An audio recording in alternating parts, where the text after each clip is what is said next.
Hello everyone.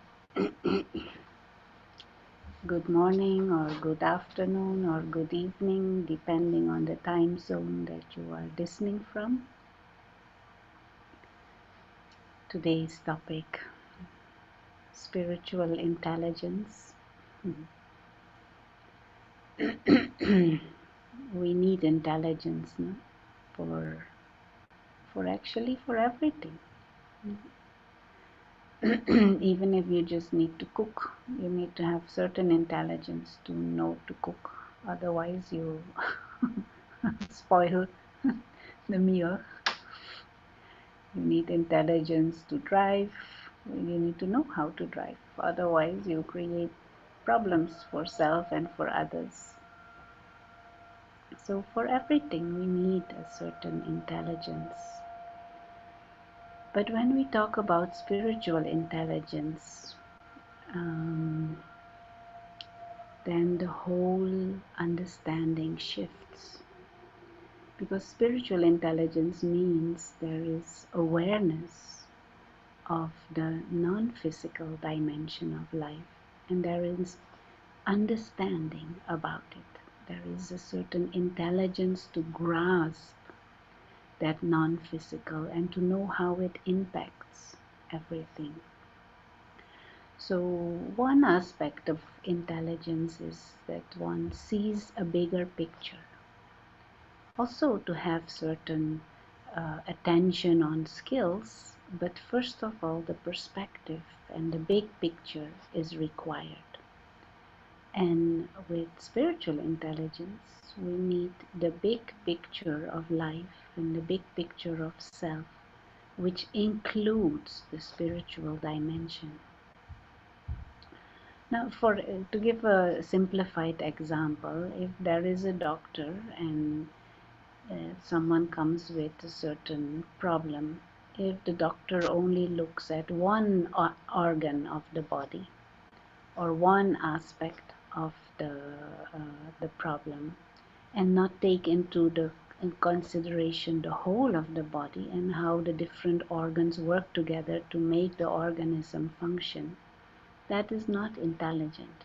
That is a very limited a view, and we can, most of the time you won't be able to resolve the situation by having that limited view.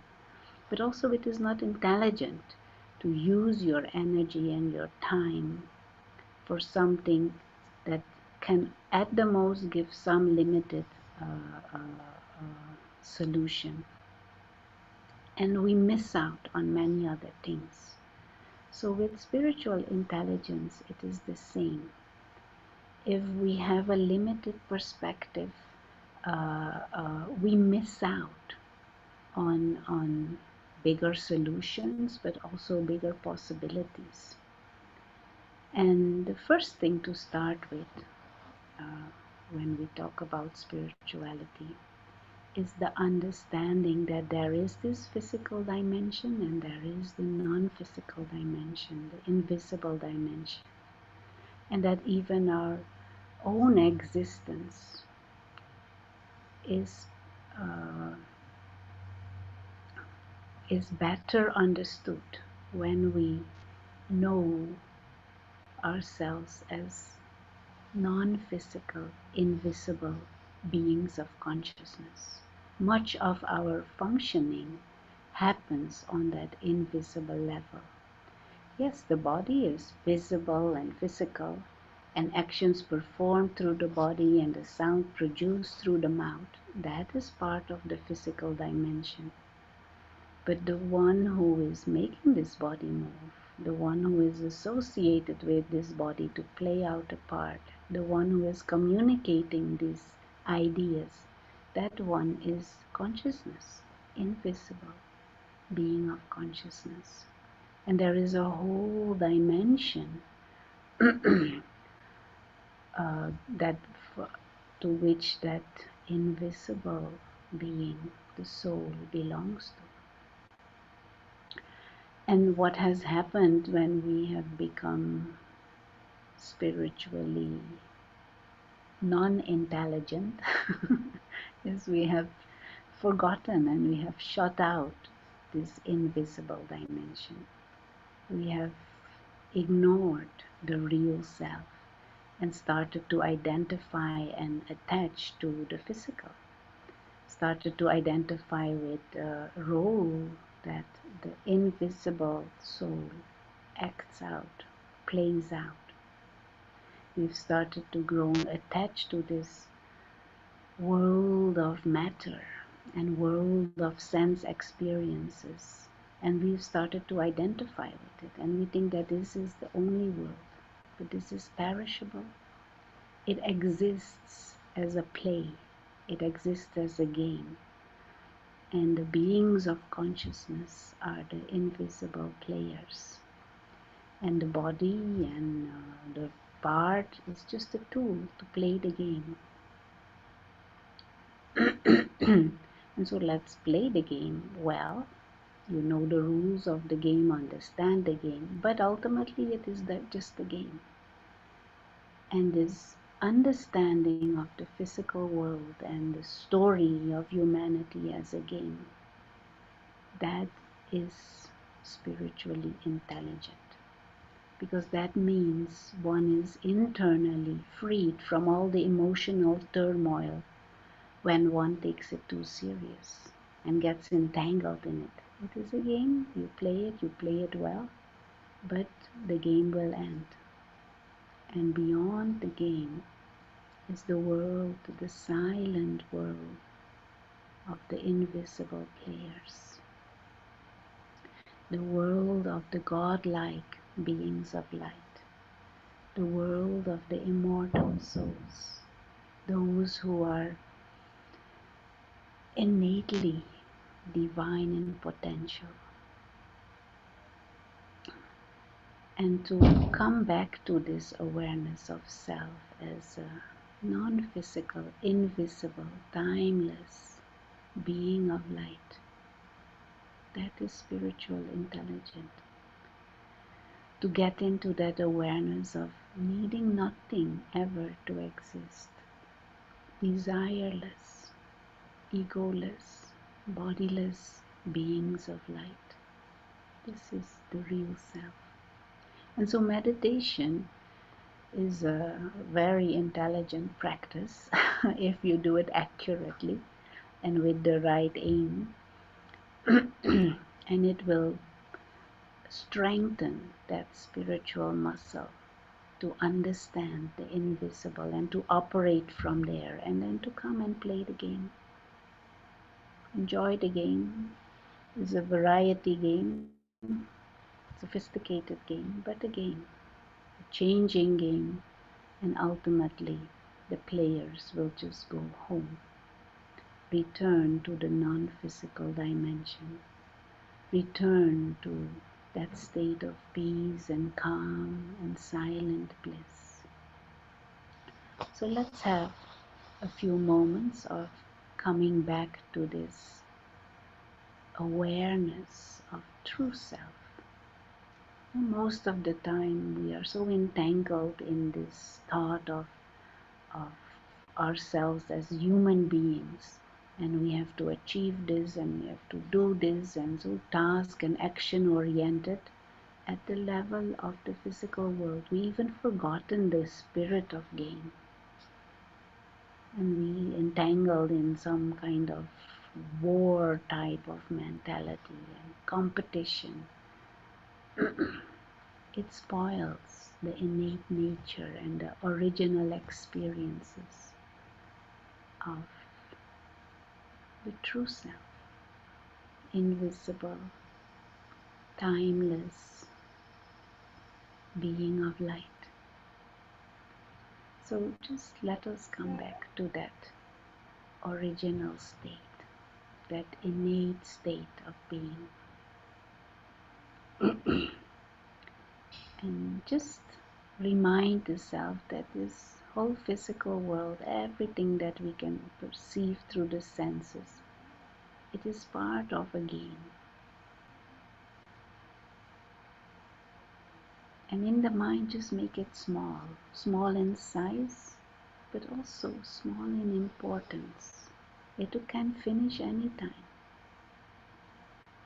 It's anyway a game. The real living beings are souls, beings of consciousness who transcend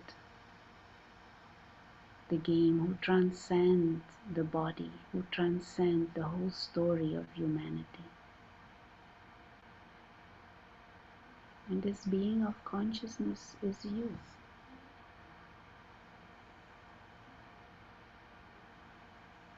And we use the image of a tiny star to indicate this invisible, pure, silent being of light.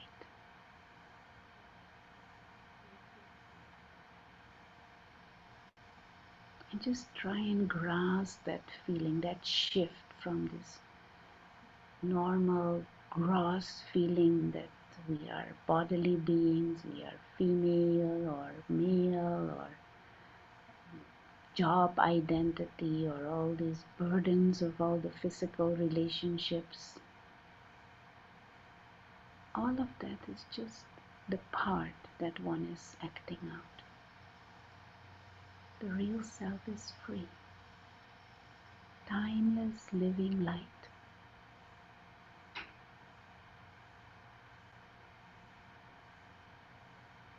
Just try and grasp that mind that sees this and feels this as obvious and natural. Living light. Body is just like a shoe. You put it on, perform some actions, and you take it off. But the real self is not defined by the shoe or anything in this physical dimension.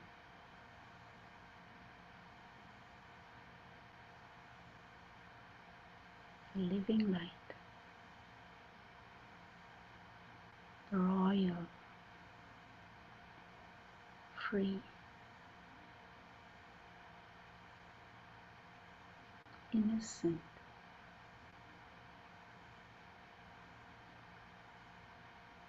desireless,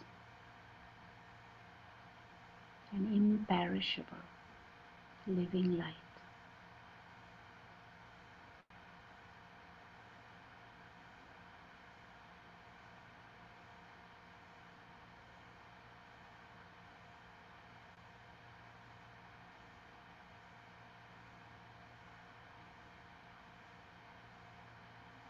It is intelligent to go for that best state of consciousness and flood the mind with this spiritual wisdom. That is intelligent to do. Restore the highest state of consciousness, highest state of awareness that will bring the best character, and that will bring the best quality of experiences also.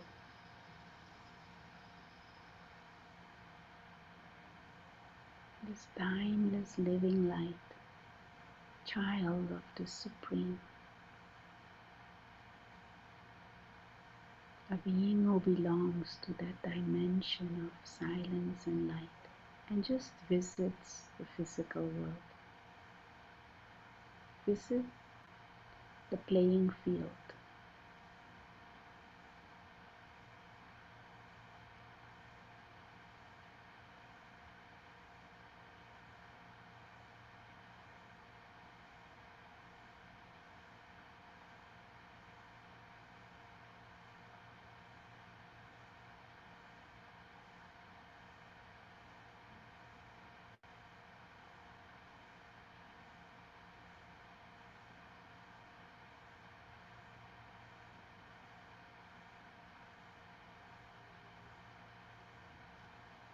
Grasping this awareness of the self as this living light,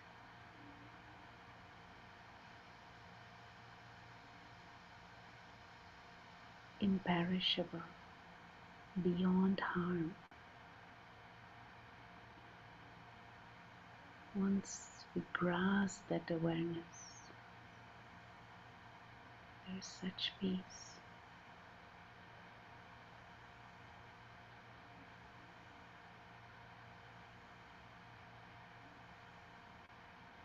Contentment, stillness, and a deeper feeling of joy.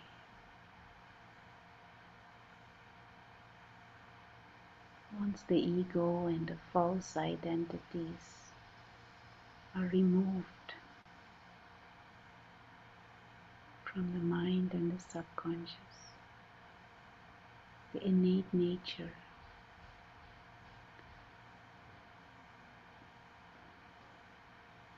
of love and compassion and joy will naturally emerge. The best comes out in this environment of intelligent understanding of the big picture.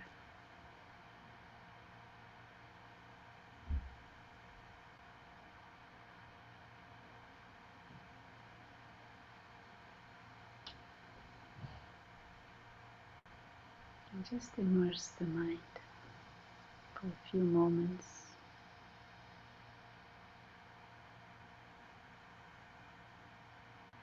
In that silent, still,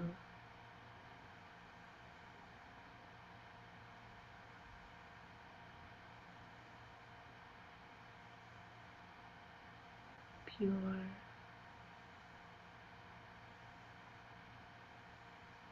free state of mind.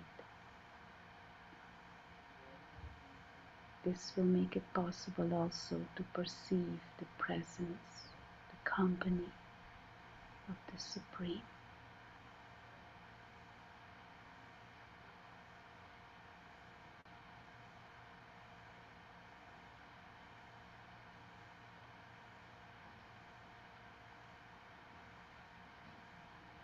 And as we gradually choose to come to the end of this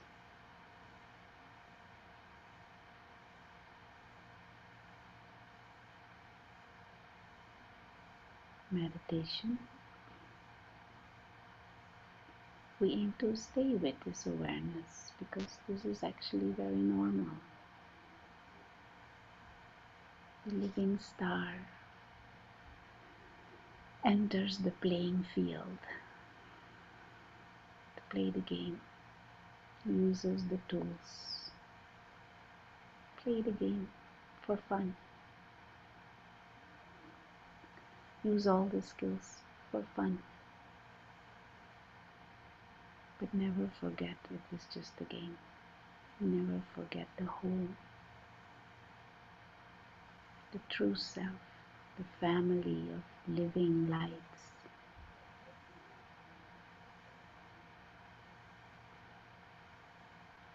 As we come to visit and to play,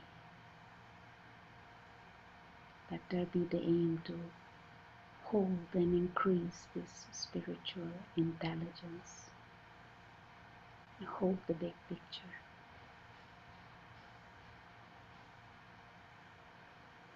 And with that, we'll continue. Come into sound and action to play the game. Thank you.